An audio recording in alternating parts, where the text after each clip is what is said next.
Hello दोस्तों, आज का ताज़ा ज्ञान में आप सभी का बहुत बहुत स्वागत करती हूँ।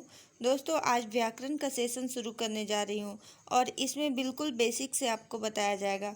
व्याकरण का सिलेबस लगभग सभी एग्जाम के लिए सेम ही होते हैं, चाहे वह एसएससी, सीटेट, सचिवालय या कोई अन्य एग्जाम हो।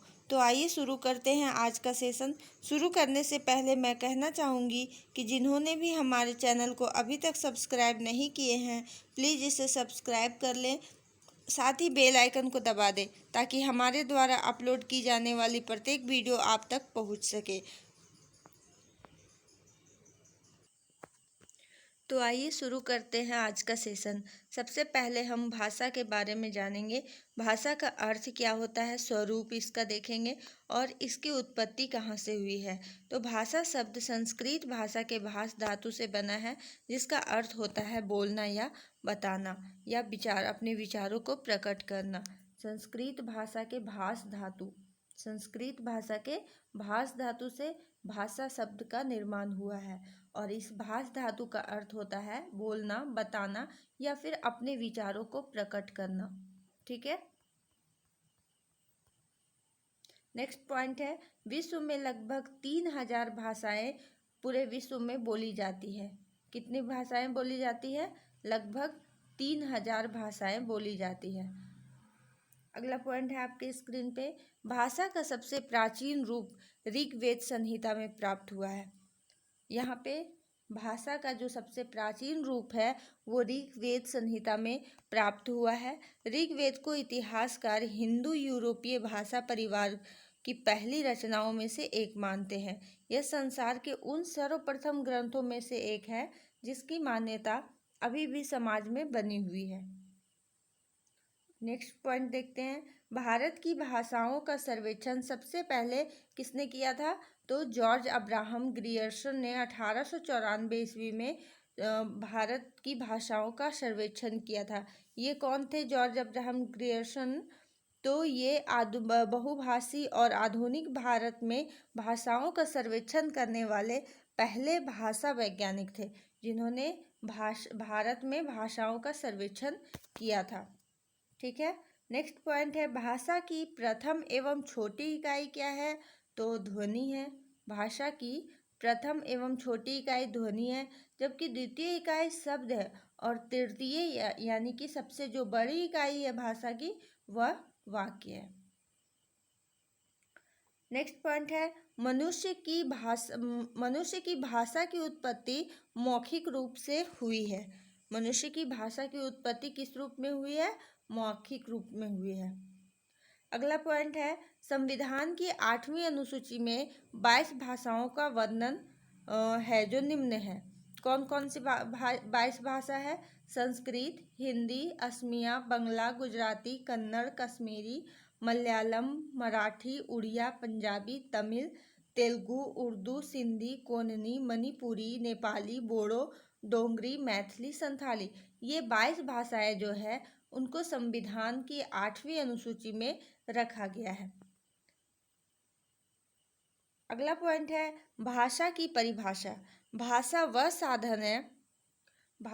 साधन है जिसके द्वारा मनुष्य अपने विचार दूसरों पर भली भांति प्रकट करता है और दूसरों के विचार आप स्पष्टता समझता है। अर्थात किसी व्यक्ति के मन में छुपी विचार जिस माध्यम से, जिस साधन से एक मनुष्य तक पहुंचता है, उसे ही क्या कहते हैं?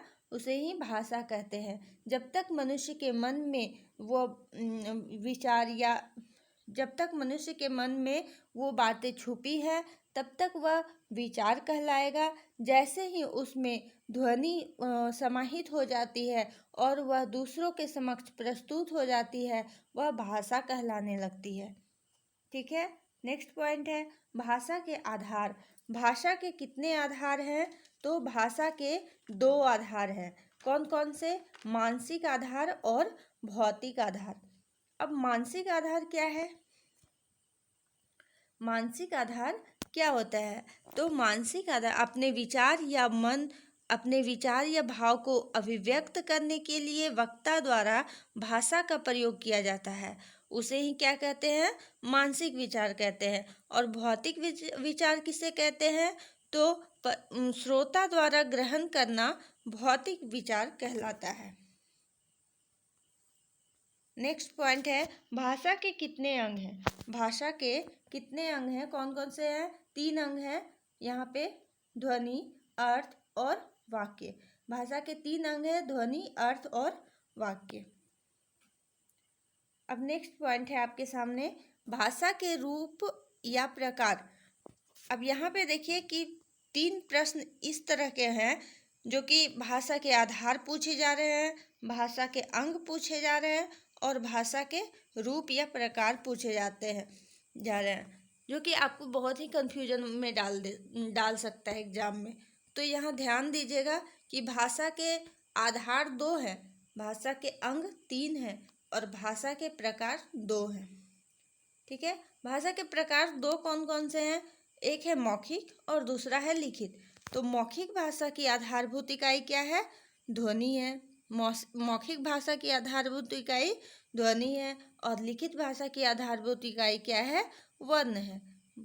मतलब मौखिक भाषा की जो सबसे छोटी इकाई है वो ध्वनि है और लिखित भाषा की जो सबसे छोटी इकाई है वो वर्ण है। ठीक है, नेक्स्ट पॉइंट, हिंदी भाषा का विकास। अब हिंदी भाषा का विकास का जो क्रम है वो यहाँ पे मैंने दर्शाया है। सबसे पहले संस्कृत, पाली, प्राकृत, अपभ्रंश, हिंदी। संस्कृत का जो ईस्वी सन था वो 1500 ईस्वी से 500 ईस्वी पूर्व तक था। 1500 ईस्वी पूर्व से 500 ईस्वी पूर्व तक था। पाली का ईस्वी सन जो था वो था 500 ईस्वी पूर्व से 1 ईस्वी तक। प्राकृत का ईस्वी जो था वह 1 ईस्वी से 500 ईस्वी तक। अपभ्रंश जो है वो 500 ईस्वी से 1000 ईस्वी तक। और हिंदी का जो है वह है 1000 ईस्वी से अब तक चल रहा है। ठीक है दोस्तों, यहाँ तक समझ में आ गया। तो आगे हम इससे रिलेटेड कुछ मॉक प्रैक्टिस टेस्ट कर लेते हैं, जिससे आपको और भी ज़्यादा क्लियर हो जाएगा। ठीक है, आज का पहला प्रश्न है, भाषा किस धातु से बना है? तो जैसा कि पीछे आप पढ़ चुके हैं कि भाषा संस्कृत भाषा के भास धातु से बना है। यानी इस प्रश्न का सही जवाब हो जाएगा ऑप्शन नंबर 3। अगला पॉइंट है, अगला क्वेश्चन है, भाषा के कितने अंग हैं? भाषा के कितने अंग हैं? 3, 1, 4, 5। तो भाषा के 3 अंग हैं। ठीक है, पीछे भी पढ़ चुके हैं आप लोग, भाषा के 3 अंग हैं। अगला प्रश्न है आपके सामने, लिखित भाषा की आधारभूत इकाई क्या होती है? लिखित भाषा की आधारभूत इकाई क्या होती है? ध्वनि, शब्द, वर्ण या वाक्य? तो लिखित भाषा की आधारभूत इकाई जो है वह वर्ण है। अगला प्रश्न है आपके सामने, भाषाओं का वर्णन संविधान की अनुसूची में है। किस अनुसूची में है? 7वीं, 8वीं, 9वीं या 12वीं? तो भाषाओं का वर्णन जो है वो संविधान की 8वीं अनुसूची में दिया गया है। नेक्स्ट पॉइंट है, भाषा का प्राचीन रूप किस ग्रंथ में मिलता है? सामवेद, अथर्ववेद, ऋग्वेद या उपनिषद? तो भाषा का प्राचीन रूप जो है वो ऋग्वेद में मिलता है। अगला प्रश्न है आपके सामने, वर्तमान में प्रादेशिक भाषाओं की कुल कितनी संख्या है? ऑप्शन है 18, 25, 14 या 22। तो वर्तमान में प्रादेशिक भाषाओं की कुल संख्या 22 है। ठीक है दोस्तों, अगला प्रश्न है आपके सामने, भाषा की सबसे बड़ी इकाई क्या है? भाषा की सबसे बड़ी इकाई क्या है? वाक्य, ध्वनि, शब्द या अर्थ? तो भाषा की सबसे बड़ी इकाई क्या है? वाक्य है। अगला प्रश्न, मौखिक भाषा की आधारभूत इकाई क्या है? मौखिक भाषा की आधारभूत इकाई क्या है, अर्थात सबसे छोटी इकाई क्या है मौखिक भाषा की? वर्ण, ध्वनि, वाक्य या शब्द? तो मौखिक भाषा की सबसे छोटी इकाई जो है वो है ध्वनि। नेक्स्ट प्रश्न है, भाषा के कितने आधार हैं? भाषा के कितने आधार हैं? 2 आधार हैं। कौन कौन से? मानसिक आधार और भौतिक आधार।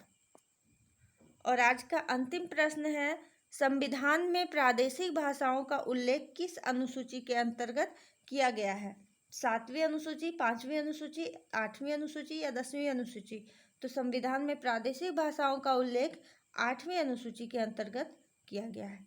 ठीक है दोस्तों, तो आज का सेशन अगर आपको अच्छा लगा तो आप वीडियो को लाइक करें, शेयर करें और अपने दोस्तों को शेयर करें। और जिन्होंने भी हमारे चैनल को अभी तक सब्सक्राइब नहीं किया है, चैनल को सब्सक्राइब कर लें ताकि हर दिन का वीडियो आप तक पहुंच सके। ठीक है दोस्तों, तब तक के लिए धन्यवाद। मिलते हैं अगले सेशन में। Good bye.